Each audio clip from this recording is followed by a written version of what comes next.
March 2000. A doctor's office in London. Chris Rea sat across from the oncologist, his wife Joan beside him, holding his hand so tightly her knuckles were white. The doctor's voice was clinical, practiced. He delivered this news before. Too many times. Mr. Rea, the biopsy results confirm pancreatic cancer. Stage 4. I'm very sorry. Pancreatic cancer. The words hung in the air like a death sentence. Because that's what it was. 5-year survival rate, less than 10%. Most patients don't make it past a year. The pancreas is buried deep in the abdomen, surrounded by vital organs and blood vessels. By the time symptoms appear, it's usually too late. Chris Rea was 49 years old. He'd spent 30 years building a music career. He'd finally reached a place where he could make exactly the music he wanted. He had a family he loved. A life that, for all its struggles, was his own. And now, this. How long? Chris asked. His voice was steady. Joan's grip tightened. The doctor hesitated. Without treatment, weeks, possibly. With aggressive surgery and chemotherapy, we might buy you some time. Months. Maybe a year. And the surgery. It's one of the most complex operations we perform. We'll need to remove most of your pancreas, parts of your stomach, sections of your small intestine. The recovery will be brutal. And there's no guarantee it will work. Chris Rea was quiet for a long moment. Then he said, "When can we start?" The doctor blinked. Most patients needed time to process.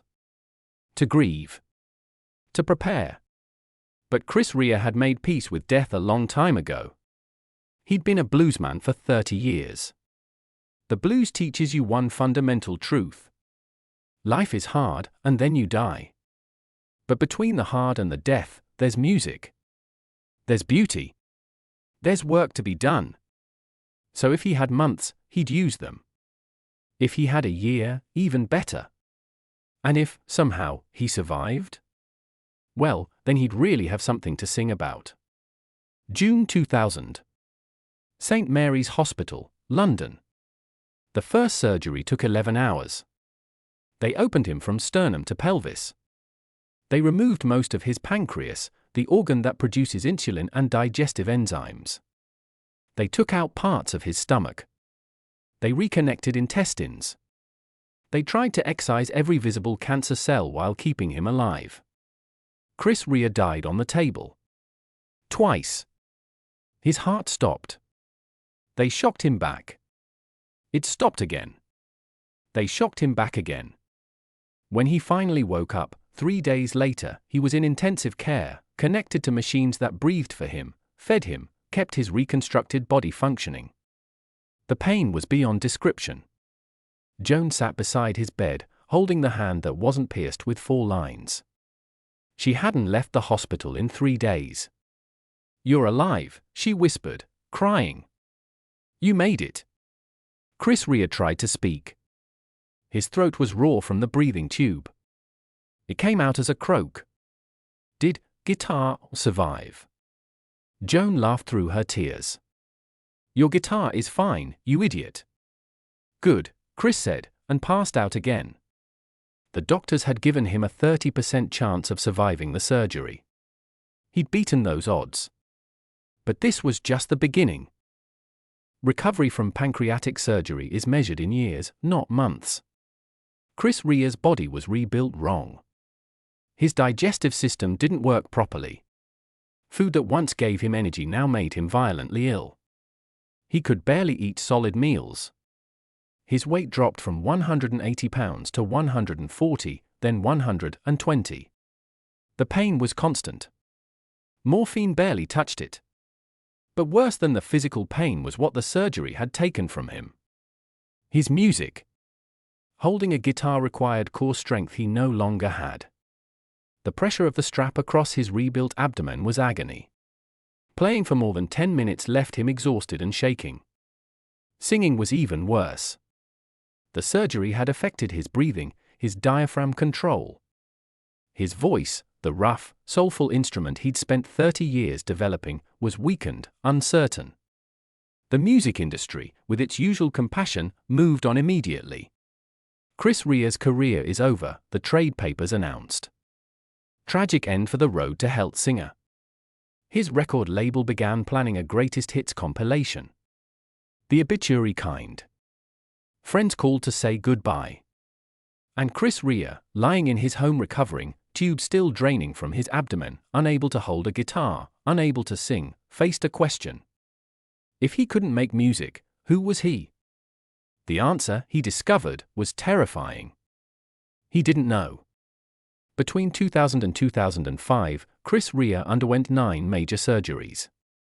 Not because the first one failed, though it had, partially. But because pancreatic cancer doesn't play fair. It comes back. It spreads. It finds new places to grow. Each surgery was a calculated risk. Each time, the doctors said, this might be the one that kills you. The one you don't wake up from. Each time, Chris Rea said, let's do it anyway. Surgery number 2, 2001 complications from the first surgery. Infections that could have killed him. 3 weeks in ICU. Surgery number 3, 2001 tumor growth detected. More intestine removed. More reconstruction. Surgery number 4, 2002 adhesions, scar tissue from previous surgeries, strangling his intestines. Emergency operation. Surgery number 5, 2003 new cancer growth. They removed what they could. We got most of it, the surgeon said. Not all. Most. Surgeries number 6, number 7, number 8, 2003 to 2004 a blur of operations, each one trying to fix what the previous ones had broken, or remove what had grown back, or repair systems that were failing. Surgery number 9, 2005 the last one. The doctors said they'd done everything they could. Either his body would hold together, or it wouldn't. Either the cancer was gone, or it wasn't. All they could do was wait. Chris Rea had died on the operating table for more times across those 5 years.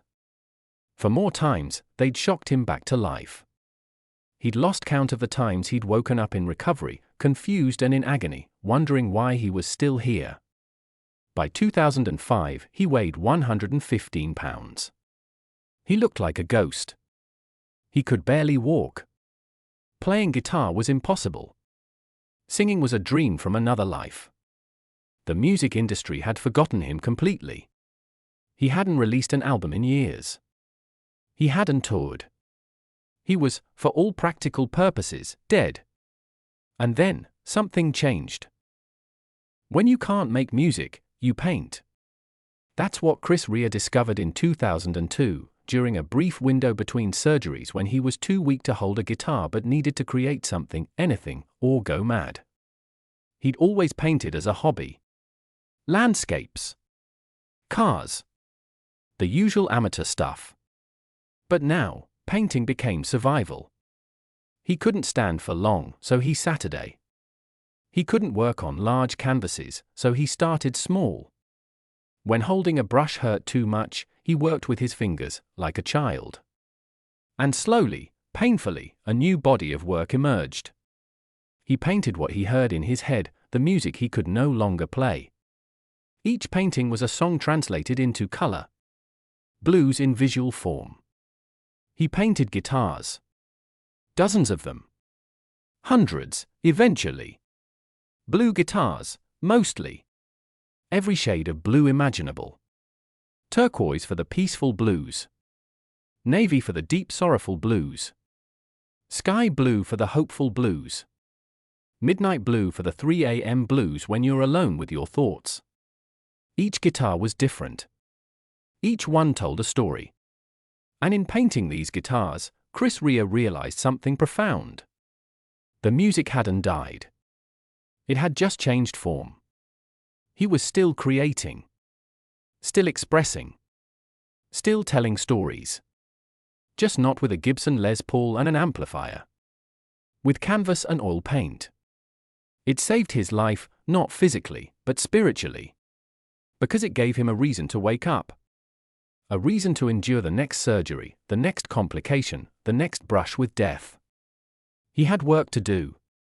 And work, Chris Rea had learned over 50 years, was the only thing that made suffering bearable. In 2005, Chris Rea's 9th and final surgery was behind him. The doctors gave him a cautious prognosis: you might live. We don't know for how long. But you might actually live. Most people, after what he'd been through, would have retired. Would have spent their remaining time resting, traveling, enjoying what was left. Chris Rea did the opposite. He announced a project that made everyone, his family, his friends, the few people in the music industry who still remembered him, think he'd lost his mind. Blue guitars. 11 CDs, 137 songs. Every song paired with an original painting. You can barely hold a guitar, they said. You can barely sing. Your body is held together with surgical staples and willpower. And you want to record 137 songs.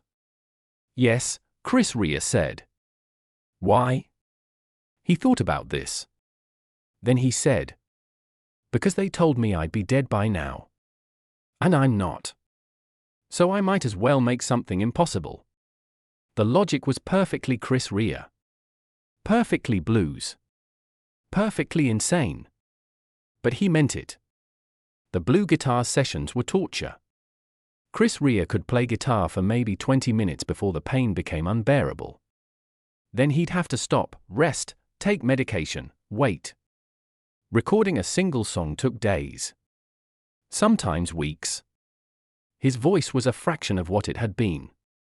The power was gone. The range was limited. What remained was fragile, worn, human.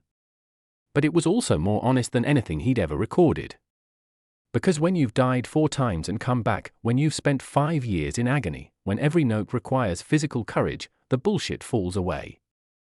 You can't fake emotion when singing might literally kill you. So the songs on blue guitars are raw. Vulnerable. They sound like a man holding on to life by singing about it. Which is exactly what they were. Chris Rea worked on the project for months. Then years. Recording when he could. Resting when he couldn't. Painting the companion pieces during the times when even singing was impossible. The music industry, in the rare moments it remembered he existed, thought he was wasting his time. Who's going to buy an 11 CD box set of blues from a guy everyone thinks is dead? Chris Rea didn't care. He wasn't making it for the industry. He wasn't making it for commercial success. He was making it because not making it meant accepting that the cancer had won. That his body's betrayal meant the end of his life's work. And Chris Rea refused to accept that. So he kept recording. Kept painting. Kept creating. One song at a time. One painting at a time. One day at a time. October 2005. Blue Guitars was released. 11 CDs in a beautiful box set with a book of Chris Rea's paintings. 137 songs spanning every shade of blues imaginable. The culmination of 5 years of suffering, survival, and stubborn refusal to quit. The music industry's response? Silence. Radio didn't play it. MTV ignored it, not that MTV played music videos anymore anyway. Music magazines gave it brief, confused reviews, uncommercial, self-indulgent, who asked for 137 songs. It sold modestly. Enough to recoup costs. Not enough to be considered a success. Chris Rea's response? He smiled. Because commercial success had never been the point. Survival had been the point. Proof of life. Proof that cancer hadn't won. And every time someone bought that box set, every time someone listened to all 137 songs, they were hearing a medical miracle. They were hearing a man who should have been dead. Who was supposed to be dead. Who refused to die. The story should end there. Chris Rea released his masterwork, proved he could still create, and then, what? Retirement? Quiet fade into old age? No. Because Chris Rea, apparently, doesn't understand the concept of stopping. After blue guitars came the return of the fabulous Hofner Blue Notes, 2008, another massive blues project. Santo Spirito Blues, 2011, more blues, more painting. La Passion Revisited, 2014, returning to his Ferrari obsession. Road Songs for Lovers, 2017, because at 66, he still had love songs to write. And he toured. Not massive arena tours, his body couldn't handle that. But small venues. Theaters. Places where people who actually cared about the music gathered. He'd play for 90 minutes, then need to rest for 3 days.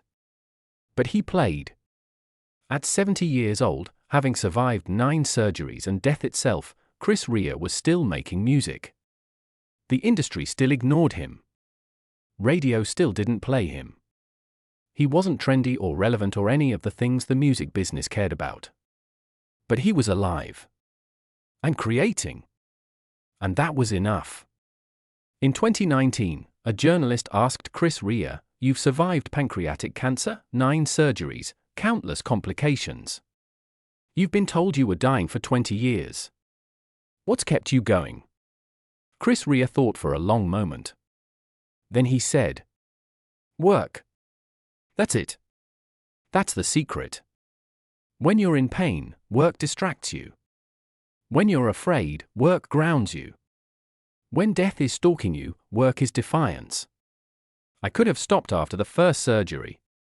Could have said, well, I had a good run, time to accept the inevitable. And maybe I would have died in 2001. Peacefully. Surrounded by family. Everyone would have said what a good life I had. But I would have died with songs still inside me. Paintings unmade. Work undone. And I couldn't accept that. So I kept working. Not because I'm brave or special. But because not working meant letting the cancer win. Meant accepting that my body's betrayal was the final word on my life.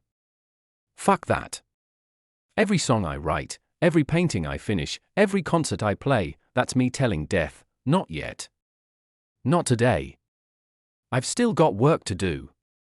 And as long as I've got work to do, I've got a reason to wake up. A reason to endure. A reason to survive one more day. That's the secret.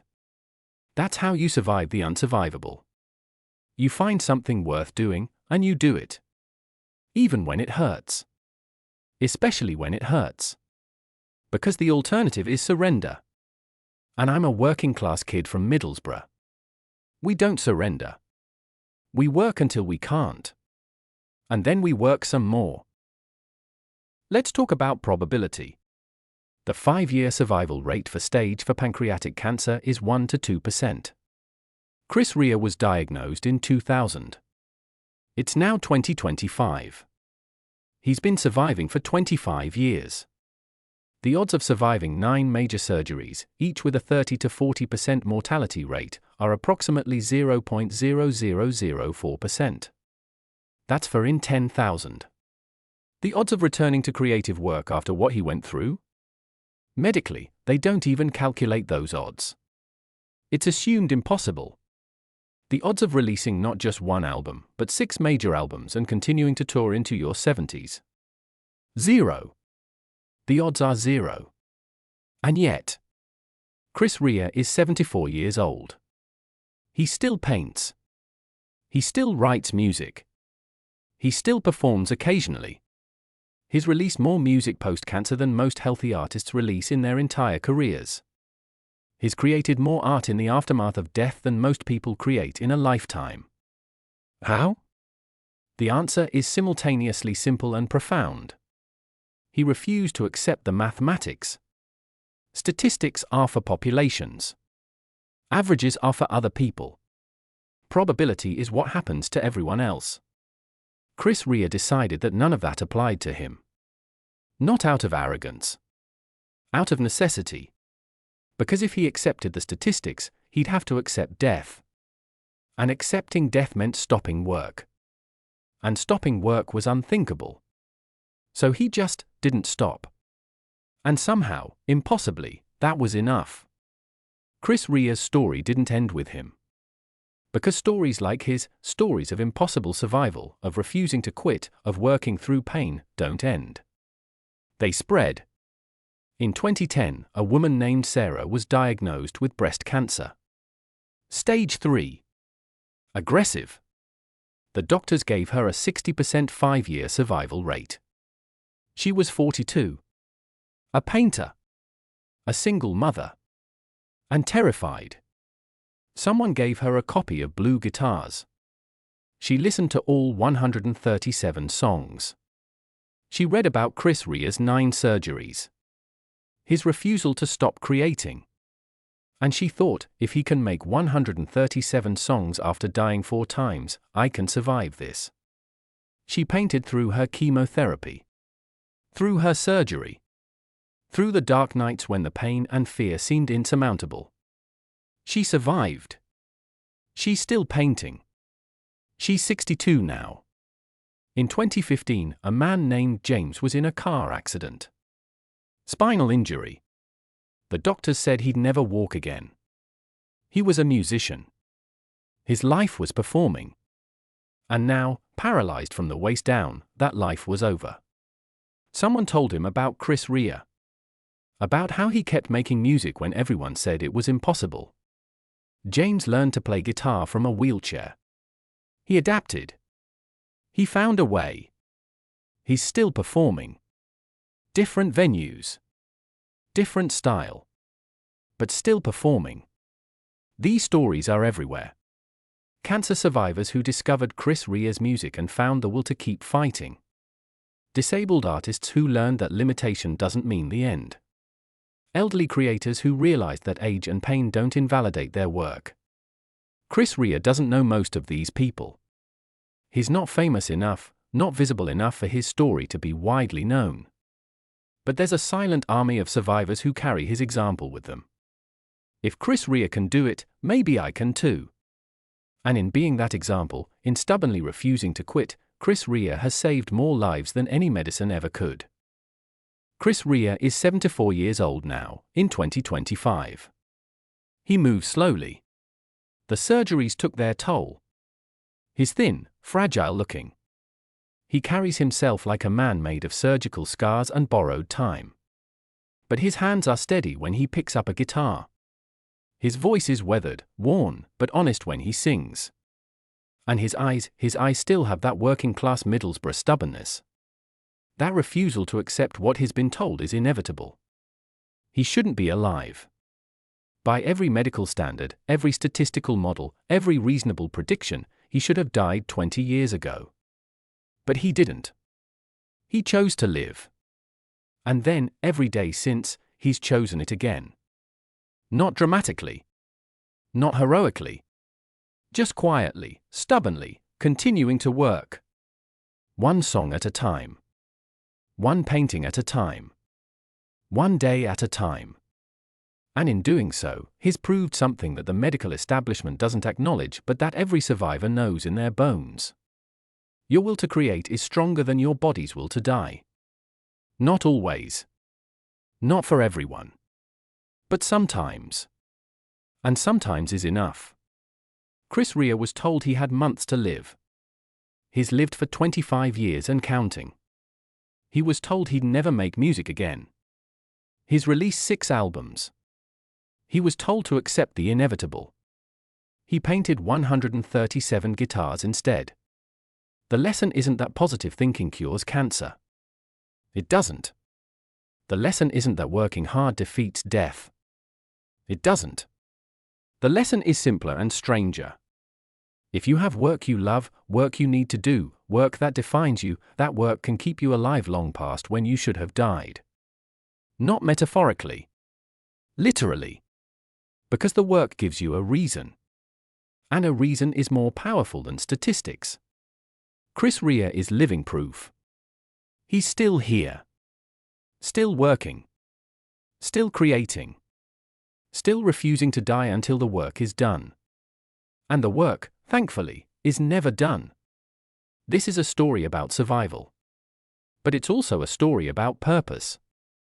Because Chris Rea didn't survive by fighting cancer. He survived by ignoring it. By focusing on the work. By making the cancer irrelevant.